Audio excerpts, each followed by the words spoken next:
preguntábamos, ¿cuán difícil es para una familia de clase media acceder a una vivienda propia? Según los propios analistas del sector inmobiliario, la principal dificultad es el costo, ya que no hay una correspondencia entre la oferta, el valor que le dan a los inmuebles las personas que se encargan de comercializarlas y las posibilidades reales que tiene el interesado de poder acceder a un préstamo y que esto sea compatible con su nivel de ingresos.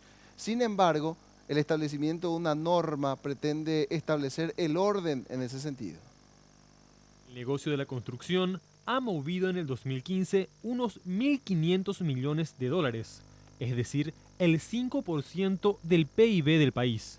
Y solo en los primeros 6 meses del 2016, más de 4.000 planos fueron aprobados en la Municipalidad de Asunción para la construcción de unos 247.000 metros cuadrados. La oferta existe porque existe la demanda, ya que se habla de un déficit habitacional de 1.300.000 viviendas. Aún así, encontrar un lugar accesible para las clases media y baja resulta una tarea casi imposible, debido a los altos costos. ¿Por qué es caro? Porque no hay oferta diseñada para el segmento medio. Entonces, un departamento en Santa Teresa es un departamento caro, pero es un departamento que está diseñado para otro segmento. Entonces, ¿qué es lo que necesitamos? Necesitamos hacer una planificación, entender qué espacios contamos, qué infraestructura tenemos y que el sector privado tenga una hoja de ruta donde pueda intervenir y empezar a planificar ese producto para ese segmento. Los estudios sobre déficit habitacional refieren que de las 1.300.000 viviendas, el mayor porcentaje requiere un mejoramiento, ya que se encuentran en condiciones precarias, mientras que un porcentaje menor, unas 300.000 personas, requieren nuevas construcciones o la compra de un lugar. Para paliar esto, el gobierno promulgó la Ley de Fomento de la Vivienda y Desarrollo Urbano, que junto con la Agencia Financiera de Desarrollo ofrecerán créditos de hasta 350 millones de guaraníes, a 20 años de plazo y con una tasa del 9.5%.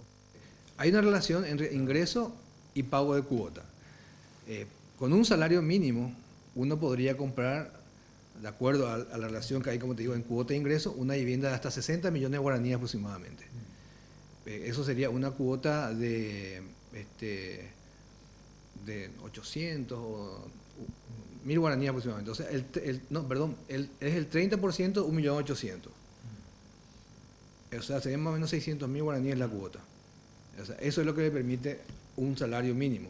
Por supuesto, a medida que uno va ganando más, tiene mayor posibilidad de pagar una mayor cuota. Y de esa manera puede ir subiendo el monto de la vivienda que puede financiar. Pero tanto el sector privado como la Agencia Financiera de Desarrollo coinciden en que nada tendrá éxito sin una previa planificación urbanística. Hay que pensar no solo en los edificios, hay que pensar un poco más planificadamente y actuar en consecuencia, crear productos para todos los segmentos, porque no vamos a poder resolver la necesidad habitacional de la clase media pensando solo en Asunción. No vamos a poder resolver, vamos a tener que también pensar en todas las otras ciudades periféricas que hoy están, digamos, muy desarrolladas: Fernando, San Lorenzo, Mariano, Villa Elisa, Ñemby. Son ciudades que tienen una carga importante de habitacional hoy, ¿verdad? Hay que también seguir pensando cómo se va a ir creciendo, porque lo que va a pasar es que si no miramos de forma más amplia, nos vamos a encontrar los problemas que tiene hoy Asunción, ya vamos a empezar a encontrarlos en Villa Elisa, vamos a empezar a encontrarlos en Luque, en Mariano, ¿verdad? El titular de la Confederación Inmobiliaria afirmó que si el país arma un plan de desarrollo inmobiliario, podría estar listo para lo que se venga dentro de 5, 10 o 20 años.